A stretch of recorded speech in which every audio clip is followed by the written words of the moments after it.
নমস্কার, আগমনীর ক্লাসরুমে আপনাদের স্বাগত জানাই। আজকে ভাবছি কিছু একটু সমস্যা নিয়ে কথা বলি। সমস্যা হলে আপনি ভাববেন এই রে আবার চলে এসছে আমাদের সমস্যার কথা শোনাতে, কিন্তু কি করি বলুন তো। আসলে এত প্রবলেম চতুর্দিকে, না বলে আমার উপায় আছে বলুন? কি করে মানে এত প্রবলেমের মধ্যে থেকে কি করে ভালো ভালো কথা বলবো। তাও চেষ্টা করি মাঝে মাঝে সমস্যা বর্জিত কথা বলতে ক্লাসরুমে এসে, যাতে একটু ভালো লাগার পরিবেশ থাকে, একটু মজার পরিবেশ থাকে। হ্যাঁ, হাসি ঠাট্টার সব কিছুরই একটা আড্ডা, সব কিছুই আমি আনতে চেষ্টা করি। কিন্তু কি বলুন তো, ওই যে দিনের শেষে সত্য তো সত্যই, এত চারদিকে প্রবলেম, না বলে উপায় থাকে না। তো আজকে যে বিষয়টা বলবো সেটা হচ্ছে মানে গুরুতর সমস্যা। সেটা কি না, ট্রান্সবাউন্ডারি ইস্যুস। হ্যাঁ, এইবার দেখুন, ট্রান্সবাউন্ডারি ইস্যুস ব্যাপারটা কীরকম গুরুতর। সেটা হচ্ছে যে মানে ধরুন সীমান্তবর্তী, ধরুন আপনার বাড়ি আর আপনার পাশের বাড়ির মাঝখানে হয়তো 1 হাত মতো জমি রয়েছে, ঠিক আছে? এই 1 হাত জমির মধ্যে আপনি বললেন যে আমি কেন এটা পরিষ্কার করবো, এটা আমার বাড়ির জমি না, আমি কোনো রকম পরিষ্কার করব না। উল্টে আপনি আপনার বাড়ির নোংরা, ধরুন ডিমের খোসা বা আগাছা বা প্লাস্টিক, তরি তরকারির খোসা, এই সমস্ত নোংরা ফেললেন। আপনার পাশের বাড়ির লোকও একই কথা বলল এবং তিনিও তার বাড়ির যথারীতি নোংরাগুলো ফেললেন। এবার আপনারা দুজনেই নোংরাটা ফেললেন। এইবার ধরুন ওইখানে যখন পচন সৃষ্টি হবে, বা ধরুন রাস্তার কুকুরেরা এরা টানাটানি করবে, হ্যাঁ, তখন কি হবে?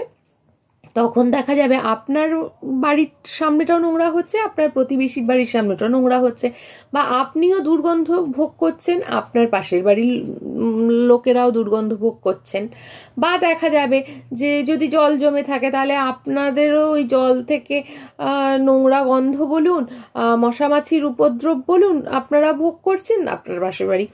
তো কিন্তু ওই যে মানে আপনারা ইগোর জেরে আর কি বললেন আমিও পরিষ্কার করবো না, আপনিও পরিষ্কার উনিও বললেন আমিও পরিষ্কার করবো না, কেউই পরিষ্কার করছেন, অথচ সফর কিন্তু দুজনেই করছেন। এই যে মাঝখানের জায়গাটা, সীমান্তবর্তী জায়গাটা,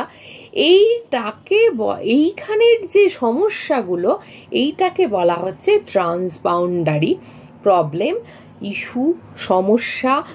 যে ভাষাতেই আপনি বলুন না কেন, সমস্যা তো সমস্যাই। হ্যাঁ, সমস্যাটা আরো গুরুতর হয় কোথায় গিয়ে? সমস্যাটা আরো গুরুতর হয় গিয়ে যখন কেউ এই সমস্যাটা সমাধান করার চেষ্টা করে না, সবাই কাঁধ থেকে দায়িত্বটা ঝেড়ে ফেলে দেয়। আমার দেশ না, আমার না, এই বলে দায়িত্বটা ঝেড়ে ফেলে দেয়।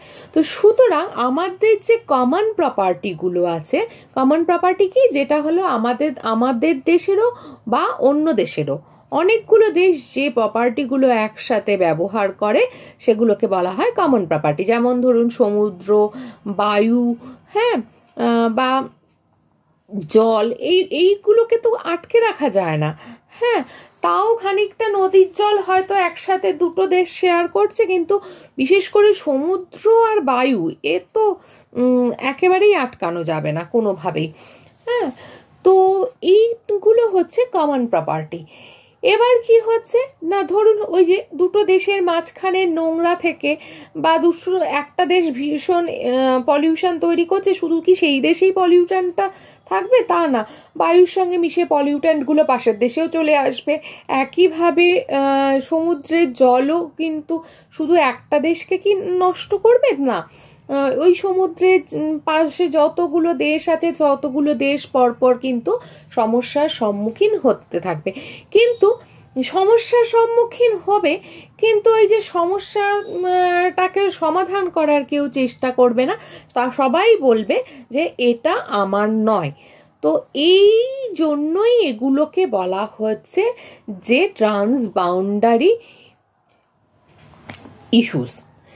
তো এইগুলোকে মেটানোর জন্য তখন কি হয় না, এইগুলোকে মেটানোর জন্য যে ইউএন কি করে, যে এই সমস্ত প্রবলেমগুলোকে মেটানোর জন্য বিভিন্ন কনভেনশনস আয়োজন করে, এবং বিভিন্ন দেশকে যারা এরকম জায়গায় রয়েছেন, হ্যাঁ, দেশগুলোকে ডেকে তারা চুক্তি স্বাক্ষর করিয়ে নেন, এবং স্বাক্ষর করানোর মাধ্যমে কিন্তু এই সমস্যাগুলোর সমাধান হয়।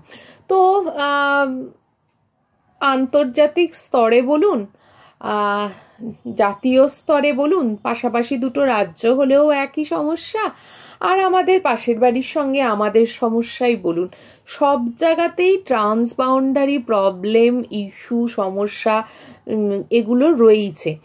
কিন্তু এগুলোতে প্রত্যেকেই কিন্তু আমরা সাফার করি। তাই এই সমস্যাগুলোকে উপেক্ষা করবেন না, কারণ এতে কোনো তরফই কিন্তু ভালো থাকে না। তাই দু তরফ মিলেই এই সমস্যাগুলোকে দূর করুন এবং ভালো থাকুন।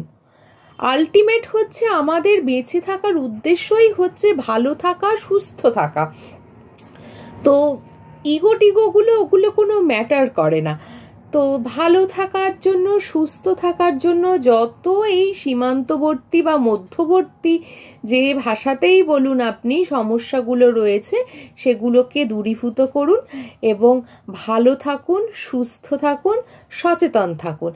আর যদি আজকে আমার এই আলোচনার বিষয়টা ভালো লেগে থাকে, লাইক, কমেন্ট, শেয়ার করবেন। যারা নতুন দেখছেন তারা সাবস্ক্রাইব করে দেখবেন। আর নতুন পুরনো সকল ক্লাসরুমের সদস্যকেই বলবো যে স্কিপ করবেন না। পরিবেশের জন্য 6-7-8 মিনিট তো আমরা দিতেই পারি। তো এবং আমাদের জীবনের যে সমস্যাগুলো রয়েছে সেগুলো দূর করার চেষ্টাও করতে পারি। তো চলুন, আজকে এই অবধিই রইল।